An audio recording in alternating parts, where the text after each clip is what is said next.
अपनी लापरवाही की बदौलत तोड़ दिया है।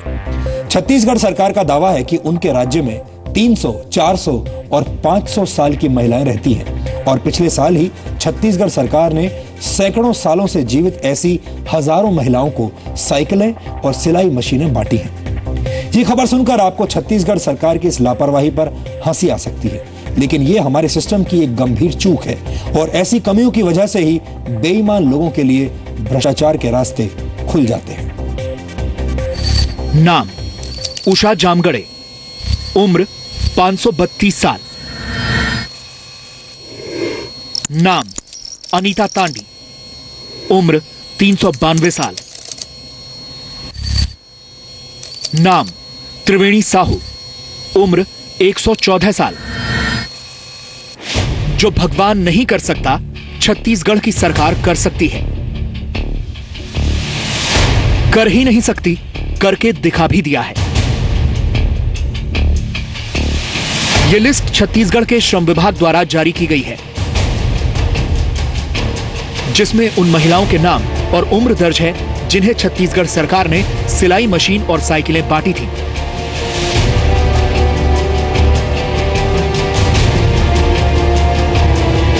यह छत्तीसगढ़ की आधिकारिक लिस्ट है, जिस पर भरोसा करें तो छत्तीसगढ़ में 100, 200, 300 और 400 और 500 साल तक की महिलाओं की अच्छी खासी आबादी है।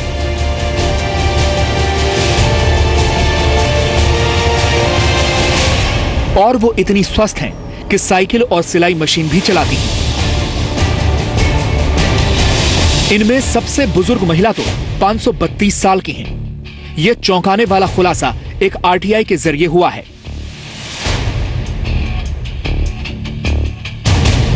उन्होंने इतना बड़ा खेल किया, चुनाव जीतने के पर्पज से किया है या किस पर्पज से किया नहीं कह सकते हैं, कि एक 462 साल की महिला को सिलाई मशीन दी है, 223 साल के महिला को साइकिल दिए हैं, 150 साल की महिला को साइकिल दी है, सिलाई मशीन दी है, मजदूर किट तक महिला को दिए हैं, जो कि और हजारों की संख्या बांटे हैं।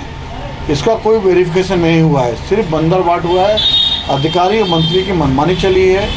छत्तीसगढ़ सरकार ने मुख्यमंत्री सिलाई और साइकिल सहायता योजनाओं की शुरुआत पिछले साल की थी। इन योजनाओं का मकसद मजदूरी करने वाली महिलाओं की मदद करना था। सरकार का दावा है कि इन योजनाओं का लाभ छत्तीसगढ़ की 1,15,000 महिलाओं ने उठाया था। साइकिल योजना के जरिए 18 से 35 साल की महिलाओं को और सिलाई मशीन योजना के जरिए 36 से 60 साल की महिलाओं को फायदा मिलना था। लेकिन आरटीआई का डाटा देखकर लगता है कि उम्र की कोई सीमा तय नहीं की गई। रायपुर की जिन 19,399 महिलाओं को इन योजनाओं का लाभ मिला, उनमें से 6,189 महिलाएं ऐसी हैं जिनकी उम्र 114 साल दिखाई गई है। 6 महिलाओं की उम्र 202 साल है, 3 महिलाओं की उम्र 212 साल है, 2 महिलाएं 282 साल की हैं, 14 महिलाएं अपनी जिंदगी के 300 बसंत देख चुकी हैं, जबकि 7 महिलाएं 400 से ज्यादा साल से जिंदा हैं और 1 महिला 532 साल की हो चुकी है। इन दस्तावेजों को देखकर लगता है कि जैसे ये किसी बहुत बड़े घोटाले की तरफ इशारा कर रहे हैं, लेकिन सरकारी अधिकारी इसे एक भूल बता रहे हैं।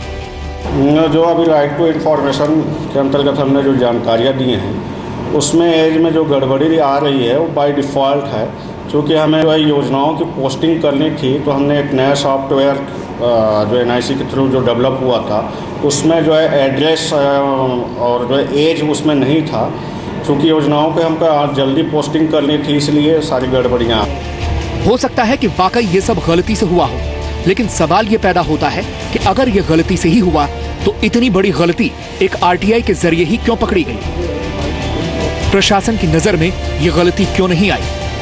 देवेश तिवारी, जी मीडिया, रायपुर, छत्तीसगढ़। छत्तीसगढ़ की सरकार प्रधानमंत्री कोष की कल्याणकारी योजनाओं के तहत साइकिल और सिलाई मशीन बांटने पर अब तक 40 करोड़ रुपए खर्च कर चुकी है और ये जांच का विषय है कि श्रम विभाग की तरफ से दी गई लिस्ट में गलती हुई या फिर यह लिस्ट घोटाले का एक सबूत है। इससे सबसे बड़ा सवाल यह भी उठता है कि क्या इन योजनाओं का लाभ असली हकदारों तक पहुंचता है? क्या असली हकदारों को यह लाभ मिला? हमें लगता है कि सरकारी योजनाओं को लागू करने की व्यवस्था में परिवर्तन लाने का सही वक्त अब आ चुका है। अब हमें इसमें बदलाव लाना होगा। इसका एक तरीका पूरी प्रक्रिया को ऑनलाइन करने का भी हो सकता है, ताकि इस पूरे सिस्टम में पारदर्शिता लाई जा सके और गलतियों को तुरंत पकड़ा जा सके। डीएनए में अब बिहार की राजनीतिक फिल्म के एक सुपरहिट सीन की बात